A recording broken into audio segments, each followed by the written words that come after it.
Stolen Tongues by Felix Blackwell. I am around 15% through this book. It is a horror book. And a lot of people said that they got creeped out during the prologue. Because it is kind of creepy. What's making this really creepy right now is the unnecessary laughter. Laughter in horror books is horrible. So scary. Anyway, the story is this couple, they are staying in this cabin and they start hearing voices from outside. And not just hearing voices, but they also see like footsteps out their house. And sometimes when they look out of the windows, they see like a shadow. So there's something definitely out there. Though they can't see directly because it's a bit faint. You know, the light outside is just the light from the moon. There's that. Yes. Gotta stop scratching my neck. Okay, and then one night, okay, I think this is what propels this story. So I think it's gonna get faster as it goes on. I mean, from that point on is when the main guy, he hears his wife talking in her sleep. And she, while sleeping, she was actually talking to the person outside who was, you know, having a conversation. My son is watching his show. Yeah, so it's kind of weird because now she doesn't remember like what her dream was about and what she was saying, but it's also creepy. They have both decided that this place that they're staying at is haunted and they want to leave. But, you know, in this kinds of situations, it's always there's snow outside. I mean, they're snowed in, basically. I gotta stop scratching my neck. Oh. Okay, since it's nighttime, I will be, as promised, be reading this, Stolen Tongues. I don't expect this to scare me, but I've watched a lot of booktubers say that this is scary. And like, feeling like, oh, I better refill my water before reading. Like that feeling when you feel, that thing when you feel like someone is watching you. Yeah, so I don't know. Okay, there's that. Okay, I made progress last night with the book. Okay, so they finally escaped. I mean, not escaped, but you know, someone has finally went for them. And then this person, the like sheriff of that area, has admitted that there were some strange things going on in the mountains, but specifically in that area. So weird. Also, there's this thing that was so scary when Felix was like, he was having a hard time with his wife. I mean, the wife was feeling sick, so she was like vomiting and all that. And so she fell asleep first, and then Felix did some schoolwork, like checking papers of his students, when he felt like, okay, maybe I should take a nap or something. So he did. And then some flashing of light woke him up. And then he felt like, okay, he just felt it. He felt like it's someone who is like playing games with him, turning it on and off with a menacing smile. Like, oh, that's so creepy. Anyway, so he went out and then he realized that, okay, no one's there. He goes back inside the house. Faye, the wife, is not in bed. And then he knows that his wife is such a good sleepwalker. So he eventually like went out, checked the rest of the around the cabin, and then he finds a naked woman, hair like falling down past the shoulders, and then he knew instantly that, oh, my wife is here, and like her skin is like, I mean, you could tell that she's cold because of how the muscles were flexing. And then he came like calling her, Faye, what the F are you doing? And then Faye jumped down from the car and ran towards the forest. And then Felix automatically ran towards her, I mean to chase her, right? And then he's like thinking the only way for her to survive, okay, because she's definitely gonna get frostbite in the forest, the only way for her to survive is if she wakes up. And then someone behind him, hey, what are you doing? Someone calls out. And then it was Faye. So he was chasing the ghost and not his wife. Okay, so eventually that happened. The next day, they're like calling the sheriff.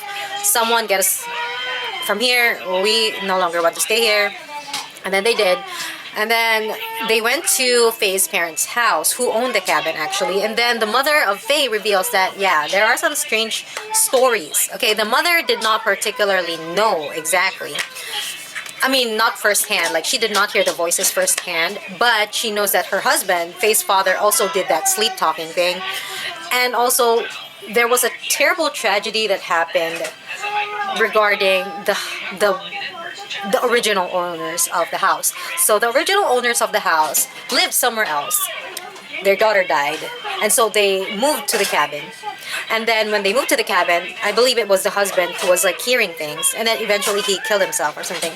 And yeah, so that basically that cabin has a bad history. And Faye was like, "Why did you let us go up there? And why did you keep it all this time if that place is so strange, weird, etc." And then the mother was like, "Well, we're just waiting for it for the prices to go up." Yeah, okay, so anyway, that's where I'm at right now. I don't know what else could happen because they have already went down. Yeah, so I'm at part 2. I am reading 23%. They have already left that place. Okay, they've left that place already. So what could be the story? Now I'm starting to think that maybe the ghosts have followed the... My daughter suddenly appeared on the screen. Okay, maybe the ghost from the cabin has followed them? I don't know. Okay, so anyway, that's the update. Okay, so what is making this horror book particularly spooky, creepy, scary even? Unsettling actually is the word I'm looking for. It's how uncanny it is. And mainly it's because of the wife, or the fiancé. She is sleep talking. But okay, I can handle the sleep talking, okay? But have you experienced sleep talking? When I gave birth, I stayed at my mom's house. And I lay down. I mean, I slept in her room. And it was so shocking to hear her sleep talk because she has never done that before, I think. Or maybe no one was aware that she sleep talks. But during that time, my sleep was very light. Because, you know, when you have a baby, it's like you just jolt awake each time you hear any kind of noise. So she was talking and it was like clear sentences. She's like, "Oh yeah, how are you? Yeah? Oh, the circle?" Circle, she's referring to a place. And it's quite coherent that I actually looked over at her and made sure that she's actually, you know, sleeping, because I thought she was talking to me at first. So there's that. But this woman, she's talking like really strange things. And the fiancé is creeped out because she heard him say, "Oh yeah, his name is Felix." So the fiancé's name is Felix. Felix and Faye. Those are their names. So, but what really gets me is these instances in the book we're in. For example, the guy looks out the window. Okay, so he hears the sound. They've already went back to their house. Okay, they're in their normal life. Okay, they're done with the vacation. He looks outside. And across the street, he sort of sees this 7-foot-tall guy who doesn't look like he's supposed to have any business. Like, he's wearing a jacket and he's like walking around, but he's like freaking tall, okay? And then, that's not even the scary part. The scary part is when he looks back to his wife. And his wife on the bed. Okay, at first she was like sleeping.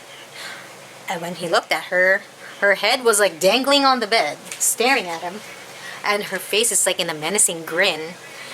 And like her eyes are rolled back to the back of her head.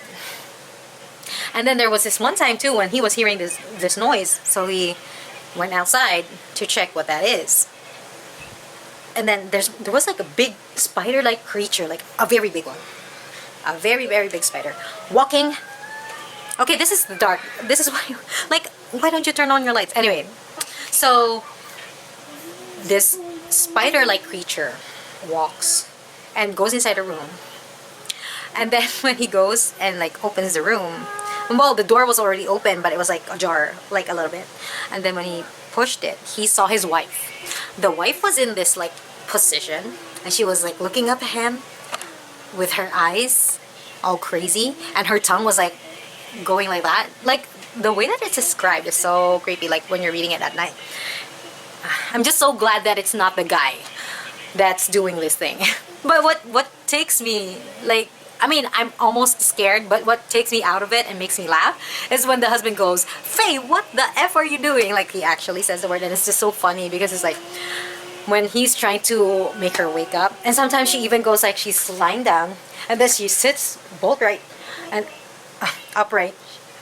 And then she says, make that man leave. And then Felix is like, what man? And then she's like, the man outside. So she will like say this. And then Felix goes and checks the man outside that she's talking about. He sees no one. And then when he goes back to the bed, she's like horizontal, sleeping. So it's that strange, uncanny feeling. And like, dude, I would have broken up with his fiance already.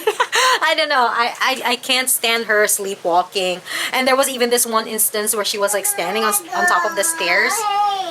And Felix was like wondering what the heck she's doing at the edge of the stairs. Like, he's worried because she also sleepwalks. When she gets too stressed out, she sleepwalks, she sleep talks. And he's getting worried because what if she falls down the stairs? And then he was like saying she's somewhat like flexing her arm. Like, what is she doing? So he took a closer look. And then, of course, downstairs it's like pitch black dark. Okay? I'm like, why not leave lights on? Okay, so... And like, why is she flexing like that? And then she sort of like, when he went a bit closer, it looks like the wife was beckoning someone to go upstairs. Yeah, but I'm not scared to the point that I don't want to continue reading. But this book, it is kind of creepy. I like it. Okay, let me be honest for a bit. Okay, this is not scaring me anymore because it keeps on going back and forth. I'm 76% through. I keep going back and forth with what is happening here. It's like, is she turning a monster or is she not turning into a monster? Like, is the monster winning or is he not winning? Yeah. There are times when the mother is, there are times when the fiance is okay, but there are times when she's not, and I'm just like, what is going on with you, bro? I'm just getting sick of it. But okay, so in this part, I think her sister came and her sister has a baby, and hopefully nothing bad happens to the baby, but I have a bad feeling. Okay, so the whole story is told in the perspective of Felix, but I don't know, man. I mean, I would have quit long ago. Like, if maybe he loves Faye that much.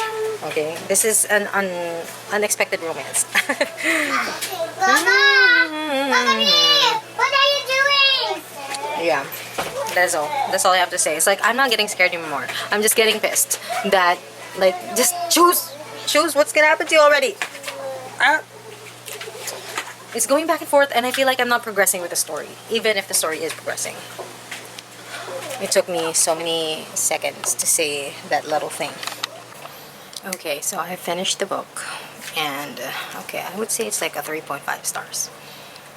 I like how the epilogue explained what was going on, like what happened, because during the last few chapters when they had this plan, they were just going along with it, and you as a reader are not privy to why they're doing the things that they're doing. So the epilogue was like, I appreciate that explanation, but maybe I was expecting something else. I wanted to be more afraid, but I can see how this can be scary to let's say that this kind of horror would probably be more scary, frightening, more creepy for the people who live in the States, or where there are lots of, indigenous peoples, because that's where the story revolves around. The natives, it's like some kind of history, it's their history, and then it sort of progressed, like, it stood the test of time, this creepy being. Anyway, so mainly the story is the woman. There's nothing really special about her, but since she was sleep talking, dark forces were like attracted to her, or like found her almost enigmatic.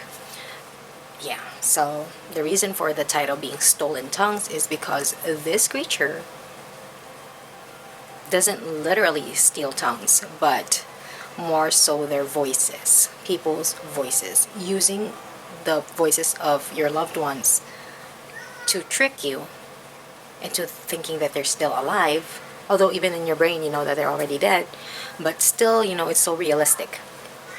What was definitely creepy for me, though, were the descriptions of the wife, like, you know, stretching her arms up and then looking up, like stretching her neck and then doing like a weird dance or something. And her smiling. Wait, not smiling, grinning. So grinning is definitely different from smiling. So those were the parts that made it creepy for me, like her talking to her husband and then saying that, oh, everything's gonna be okay now. And then she proceeds to lick his face, which obviously means that things are not okay. So those are the things that I've enjoyed in the book. But other than that, it wasn't that scary. Okay, that's it for Stolen Towns.